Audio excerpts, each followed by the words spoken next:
যোগাযোগ সকল ক্ষেত্রে উন্নয়নের জন্য এলাকার মানুষের মধ্যে স্বস্তি ফিরিয়ে আনার জন্য যিনি দিনরাত কাজ করছেন, মাননীয় জাতীয় সংসদ সদস্য জনাব মোস্তাফিজুর রহমান ভূঁইয়া দীপু,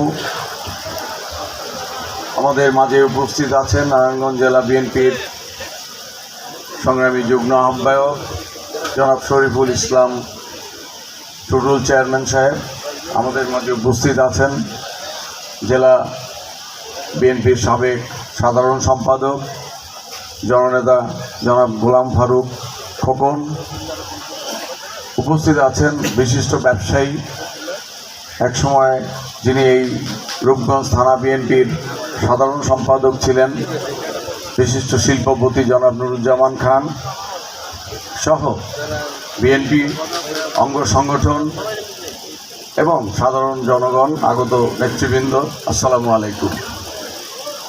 আজকে জিয়াউর রহমান সাহেবের ৪৫তম শাহাদত বার্ষিকী।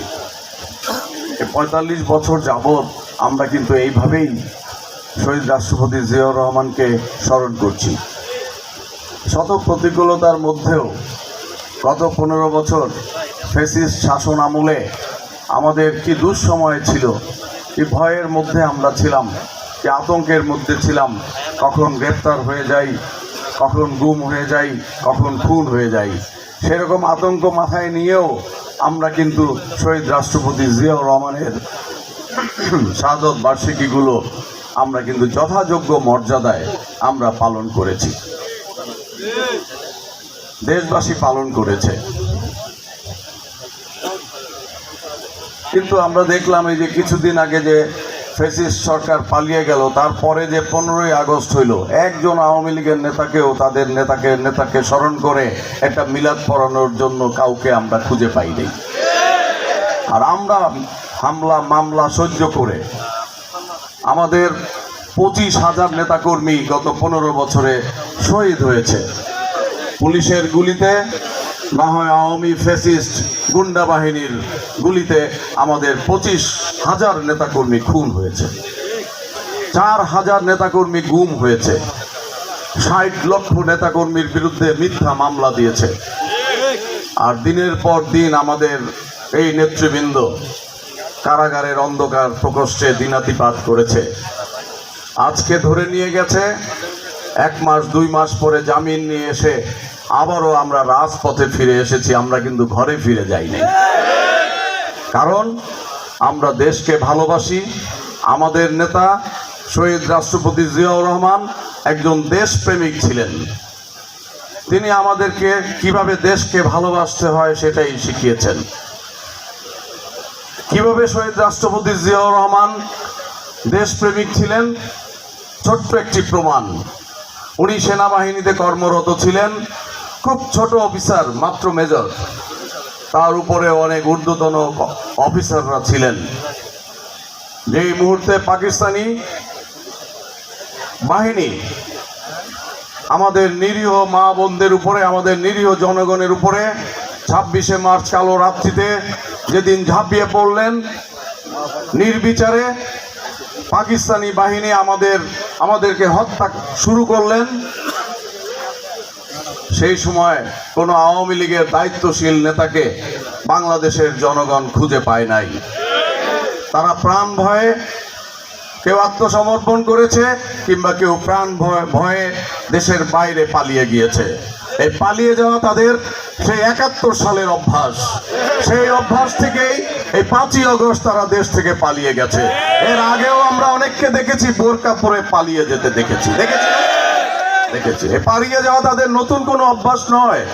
যখনই দেশ কোনো বিপদে পড়ে, দেশের মানুষ যখন কোনো বিপদে পড়ে, তখনই তারা দেশ ছেড়ে পালিয়ে যায়। সেই একজন সাধারণ মেজর, তিনি দেখলেন যেভাবে পাকিস্তানি সৈনিকরা আমাদের গ্রামগঞ্জে ঢুকে যাচ্ছে, থানা উপজেলায় ঢুকে যাচ্ছে, তিনি অনুধাবন করলেন এভাবে আমাদের দেশের মানুষকে, 7.5 কোটি মানুষকে নিরাপদ রাখতে হলে আমাদের একটা মুক্তিযুদ্ধের ঘোষণা প্রয়োজন, পাকিস্তানি বাহিনীদেরকে প্রতিরোধের ঘোষণা দেওয়া প্রয়োজন। সেই উপলব্ধি থেকে দেশ প্রেমের চেতনায় উজ্জীবিত হয়ে তার সহধর্মিণী এবং 2 শিশুপুত্রকে ক্যান্টনমেন্টে ফেলে রেখে তিনি দেশ প্রেমের টানে তিনি ক্যান্টনমেন্ট থেকে বের হয়ে গিয়ে কালুরঘাট বেতার কেন্দ্র দখল করে সেখান থেকে তিনি স্বাধীনতা যুদ্ধের ঘোষণা দিলেন। বন্ধুরা আমার,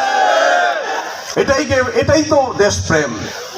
দেশের প্রয়োজনে আপনি নেতৃত্ব হাতে নেবেন, দেশের প্রয়োজনে আপনি অন্যায়ের বিরুদ্ধে রুখে দাঁড়াবেন, যেটা আমাদের এই সকল নেতাকর্মীরা করেছিল। দেশের প্রয়োজনে, গণতন্ত্রের প্রয়োজনে, ভোটের অধিকার আদায়ের প্রয়োজনে আপনারাই তো রাজপথে ছিলেন, আপনারাই তো মানুষের ভোটের অধিকার ফিরিয়ে এনেছেন, আপনারাই তো মানুষের গণতন্ত্র ফিরিয়ে দিয়েছেন। আর আজকে আপনাদের ভোটেই আমাদের নেতা মোস্তাফিজুর রহমান ভূঁইয়া সংসদ সদস্য নির্বাচিত হয়েছে। আর আপনাদের ভোটেই আজকে যিনি বাংলাদেশের প্রধানমন্ত্রী জনাব তারেক রহমান, তিনি প্রধানমন্ত্রী হতে পেরেছেন। সুতরাং এটা একটি সুতার টান, ওখান থেকে যেমন নিচের দিকে নেমে আসে আবার নিচ থেকে উপর দিকে চলে যায়। এই যে আজকে 200 প্লাস সংসদ সদস্য নির্বাচিত হয়েছে বলেই তো, আপনাদের ভোটে নির্বাচিত হয়েছে বলেই তো তারেক রহমান প্রধানমন্ত্রী হয়েছেন। আবার তারেক রহমান বেছে বেছে আমাদের এমপি মনোনয়ন দিয়েছেন বলেই তো, যোগ্য লোকদেরকে এমপি মনোনয়ন দিয়েছেন বলেই তো জনগণ আমাদের নেতাদেরকে এমপি বানিয়েছেন, ঠিক না? তাহলে এটা একটা পরিপূরক ব্যাপার। যাক, এই প্রসঙ্গে আমি আবার পরে আসব। আমি যে কথা বলছিলাম, সেই নেতা শহীদ রাষ্ট্রপতি জিয়াউর রহমান স্বাধীনতার ঘোষণা দিয়ে তিনি বসে থাকেন নাই। তিনি ওই বেতার কেন্দ্র থেকে, কালুঘাট বেতার কেন্দ্র থেকে তিনি পালিয়ে যান নাই। তিনি কি করেছেন? কালুঘাট বেতার কেন্দ্র দখল করে ঘোষণা দিয়ে আবার ক্যান্টনমেন্টে ফিরে এসেছেন। ক্যান্টনমেন্টে ফিরে এসে সেখানকার যিনি ক্যান্টনমেন্টের জিওসি ছিলেন, প্রধান ছিলেন, পাকিস্তানি মেজর জেনারেল, তাকে বন্দি করেছেন। তাকে বন্দি করে তাকে পরাস্ত করেছেন, তাকে সারেন্ডার করিয়েছেন। সেখান থেকে আবার তিনি স্বাধীনতার ঘোষণা দিয়েছেন এবং সকল ক্যান্টনমেন্টের সৈন্যদেরকে, বাঙালি সৈন্য অফিসারদেরকে একত্রিত করে তিনি সেখান থেকে গোলা বারুদ, ট্যাঙ্ক, কামান, গাড়ি ঘোড়া নিয়ে তিনি বর্ডারের উদ্দেশ্যে তিনি চলে গেছেন। জানেন তিনি এখানে থাকা তার পক্ষে নিরাপদ নয়। তিনি বর্ডারে চলে গিয়েছেন এবং বর্ডার থেকে আবার যুদ্ধ পরিচালনার নেতৃত্ব দিয়েছেন, যার নামে একটি বাহিনী গঠিত হয়েছিল, জেড ফোর্স। আমরা তো সেই নেতার দল করি। তিনি পরবর্তীতে দেশের প্রয়োজনে আবার সেনাবাহিনীতেই ফিরে গেলেন, সাধারণ সৈনিকের মতো তিনি সেনাবাহিনীতে ফিরে গেলেন। কিন্তু ৭১-এর পরে যারা রাষ্ট্র পরিচালনার দায়িত্বে ছিল, তাদের ব্যর্থতার জন্য, তাদের সুশাসনের জায়গায় কুশাসন কায়েমের কারণে তাদের পতন হয়েছে। দিনে এক সরকার, রাতে এক সরকার, এইভাবে 3 দিন আমাদের দেশে কোনো সরকার ব্যবস্থা ছিল না। আর না থাকার কারণে অনিরাপদ গণতন্ত্র, অনিরাপদ আমার মাতৃভূমি।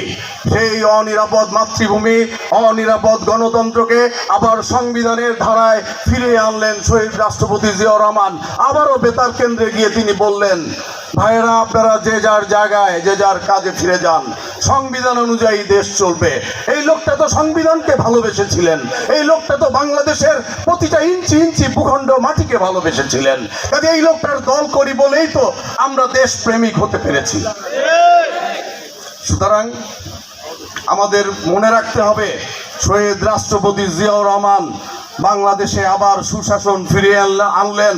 একদলীয় শাসন ব্যবস্থার অবসান ঘটিয়ে বাংলাদেশে বহুদলীয় গণতান্ত্রিক ব্যবস্থা ফিরিয়ে আনলেন।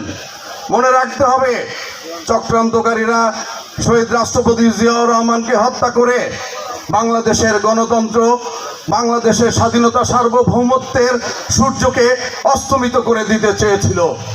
কিন্তু আমাদের পাশে এসে দাঁড়ালেন, যেমনি করে ৭১-এ দাঁড়িয়েছিলেন আমাদের নেতা শহীদ রাষ্ট্রপতি জিয়াউর রহমান, জনগণের পাশে এসে দাঁড়িয়েছিলেন।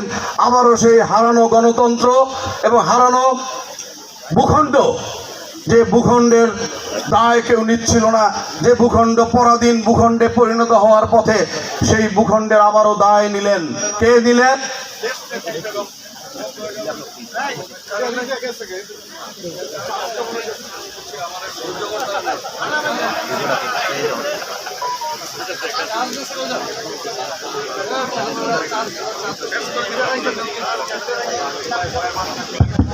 এখনই শেষ করে দিচ্ছি, এখনই শেষ করে দিচ্ছি।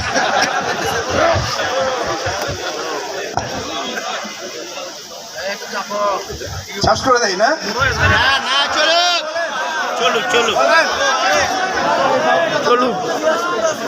মেহমান ভাই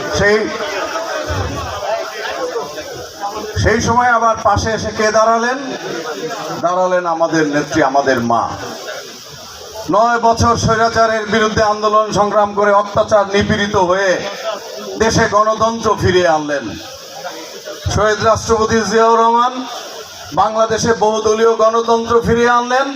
আর এর পরবর্তী সময়ে তারা গণতন্ত্রকে ধ্বংস করে একটা ফেসিবাদী স্বৈর শাসন ব্যবস্থা কায়েম করেছিলেন।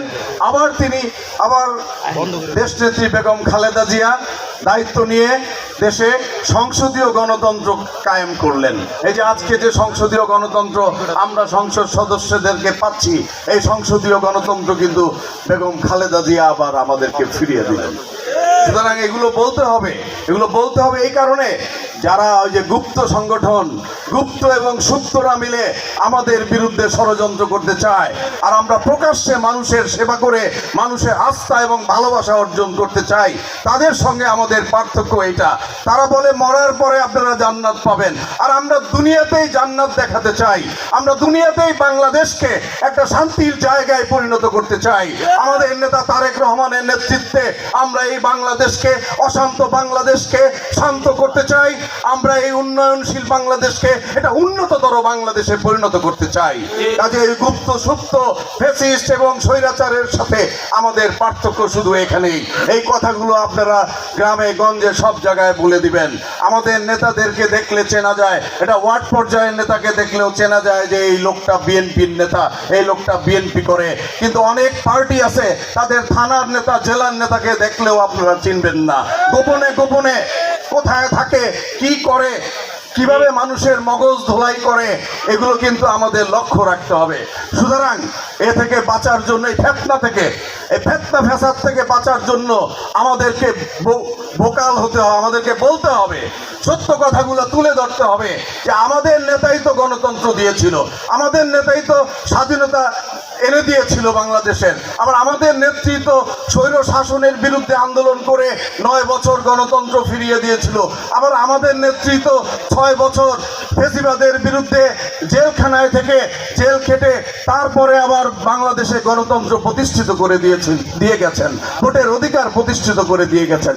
সুতরাং এই কথাগুলো আমরা যেন বলি। সবাইকে অসংখ্য ধন্যবাদ জানিয়ে আপনাদেরকে, যারা আজকে উপস্থিত হয়েছেন, মঞ্চের সকলের নাম বলতে পারি নাই, এখানে মঞ্চেই আর এক অডিয়েন্স, মঞ্চই দেখলে মনে হয় যেমন এখানে একটা জনসভা হচ্ছে। সুতরাং এখানে তো সমুদ্র, এখানের কথা আর কি বলবো। ধন্যবাদ সবাইকে, সবাই ভালো থাকেন, আবার দেখা হবে। আসসালামু আলাইকুম। একটু বেশিক্ষণ বক্তব্য দিছি, দীপু ভাই মন খারাপ করছে, ভাই মনে কিছু করেন। আসসালামু আলাইকুম।